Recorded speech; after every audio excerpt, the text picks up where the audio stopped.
হরে কৃষ্ণ। কৃষ্ণ কথা ওই তপর্ণা চ্যানেলে সকল বন্ধুদেরকে জানাই স্বাগত। অন্যদেরকে ঠকালে শেষে নিজের কি পরিণতি হয় জানো? ঠকাতে ঠকাতে একদিন নিজেই সব কিছু হারিয়ে ফেলবে। আর যারা ঠকে যায় তারা একদিন সব কিছু ফিরে পায়। এটাই হলো জগতের নিয়ম।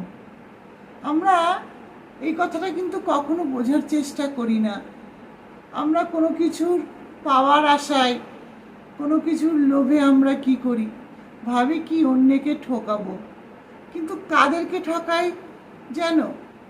যারা দুর্বল, যারা নরম মনের মানুষ, যারা সৎ হয়।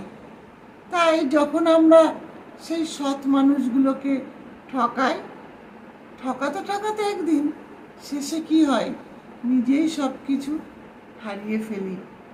কিন্তু সেই সৎ ব্যক্তিগুলো ভগবানের অতি প্রিয় হয়। তাই তারা কি হয়, শেষে সব কিছু আবার ফিরে পায়।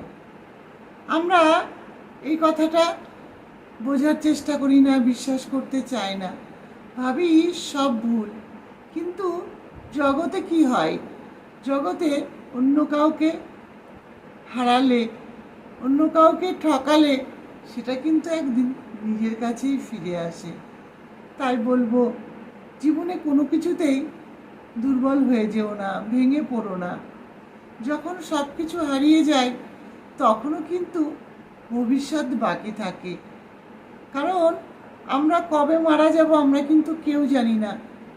আজকে আমি ভালো আছি, কালকে কিন্তু ভালো নাও থাকতে পারি। আজ আমার অর্থ আছে, আজ আমার থাকবার ঘর আছে, আজ আমার খাবার আছে, কিন্তু ভবিষ্যতে আমি কোথায় থাকবো, কি খাবো, কিভাবে জীবন কাটাবো আমরা কিন্তু কেউ বলতে পারি না। তাই বলবো, সর্বদা সৎ পথে থেকে, সরল পথে থেকে ভগবানের নাম করে জীবনটা কাটাতে হবে। জীবন অনেক সুন্দর হবে। হরে কৃষ্ণ।